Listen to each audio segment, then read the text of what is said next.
আসসালামু আলাইকুম, আশা করি সবাই ভালো আছেন। এক্সপার্ট হলিডে 365 এর পক্ষ থেকে সবাইকে জানাই অনেক শুভেচ্ছা।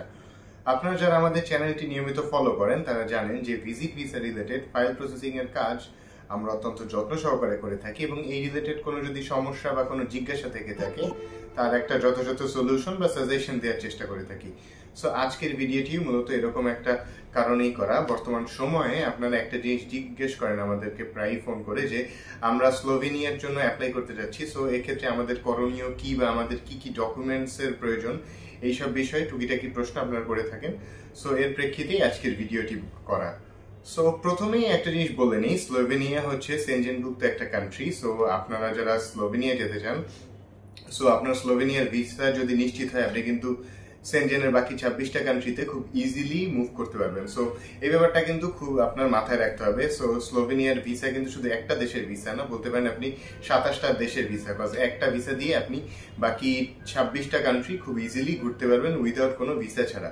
সো সেক্ষেত্রে আপনার যে জিনিসটি করতে হবে, ভিসা অ্যাপ্লাই এর পূর্বে আপনার কি কি ডকুমেন্টস এর প্রয়োজন সেগুলোর কিন্তু একটা আইডিয়া আপনার থাকতে হবে, কজ এগুলো যদি আপনি না জানেন সেক্ষেত্রে কিন্তু আপনি প্রিপারেশনটা সঠিকভাবে নিতে পারবেন না।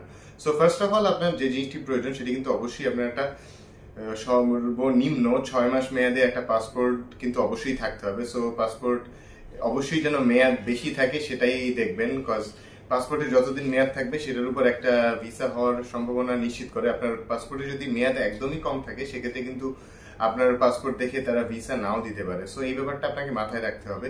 অনেকেই বলে যে পাসপোর্ট তো থাকবেই, বাট তারপরও আপনি আপনার ভ্যালিডিটিটা চেক করে নেবেন যে কতদিনের মেয়াদ আপনার পাসপোর্টে আছে। সেকেন্ডলি আপনার যে জিনিসটি করতে হবে, আপনার ফাইন্যান্সিয়াল যে ডকুমেন্টস গুলো এগুলো কিন্তু কালেক্ট করতে হবে, বিকজ ফাইন্যান্সিয়াল ডকুমেন্টস গুলো খুবই ইম্পর্টেন্ট। আপনি যে ফাইন্যান্সিয়ালি সলভেন্ট এই জিনিসটা প্রমাণ করার জন্য আপনার ব্যাংক স্টেটমেন্ট কিন্তু আপনার তাদের কাছে প্রেজেন্ট করতে হবে। সো আপনার ব্যাংক স্টেটমেন্ট কিন্তু একটা সাফিসিয়েন্ট অ্যামাউন্ট থাকতে হবে। এই অ্যামাউন্টটা যেন আপনার ট্রাভেল করার জন্য পর্যাপ্ত হয়, এই জিনিসটা আপনিই বুঝবেন।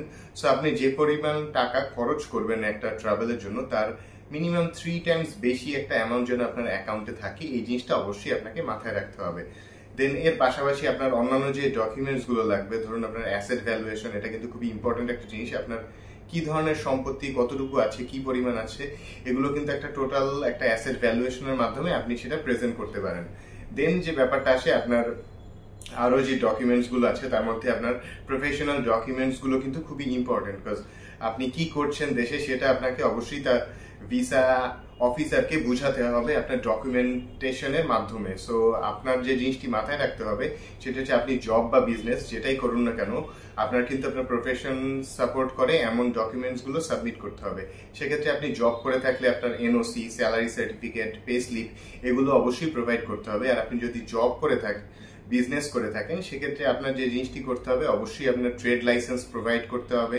দেন আপনার টিন সার্টিফিকেট, ট্যাক্স রিটার্ন, আপনার ভিজিটিং কার্ড, লেটার হেড, এগুলো অবশ্যই আপনি একটা একটা করে কালেক্ট করে আপনার অ্যাপ্লিকেশনের সাথে অ্যাটাচ করবেন। এর বাইরেও অনেকগুলো ডকুমেন্টস আপনার প্রয়োজন, যেমন আপনি একটা প্রপার কভার লেটার লিখতে হবে। ওই কভার লেটারের মধ্যে আপনি হচ্ছে আপনার পুরো ব্যাপারগুলো, আপনার পুরো প্রোফাইলটা কিন্তু সংক্ষিপ্ত আকারে ওখানে লিখে তাদেরকে বুঝাতে পারবেন। এর পাশাপাশি আপনাকে একটা প্রপার ট্রাভেল প্ল্যান করতে হবে, বিকজ একটা ট্রাভেল প্ল্যানের উপর তারা কিন্তু অনেক কিছু আপনার বুঝে যাবে। যেমন আপনি কোনো বিষয়ে রিসার্চ করলেন কিনা, কোথাও ঘুরতে যাবেন এই ব্যাপারে যদি রিসার্চ করেন তাহলে কিন্তু আপনি ফাইন্ড আউট করতে পারবেন যে আপনি কোন কোন জায়গায় ঘুরতে যাবেন। সো এই ব্যাপারগুলো যদি আপনি প্রপার একটা ট্রাভেল প্ল্যান যদি তাদেরকে করে দেন তাহলে বুঝবে তারা যে আপনি আসলেই ট্রাভেল করতে যাচ্ছেন এবং ট্রাভেল শেষে আপনি দেশে ব্যাক করবেন। সো এই জিনিসগুলো হচ্ছে খুব ইম্পর্টেন্ট ডকুমেন্টস। এর পাশাপাশি আপনি আপনার কান্ট্রি টাইজ, ফ্যামিলি টাইজ দেখানোর জন্য সাপোর্টিং যত ডকুমেন্টস প্রয়োজন সেগুলোও কিন্তু প্রোভাইড করবেন।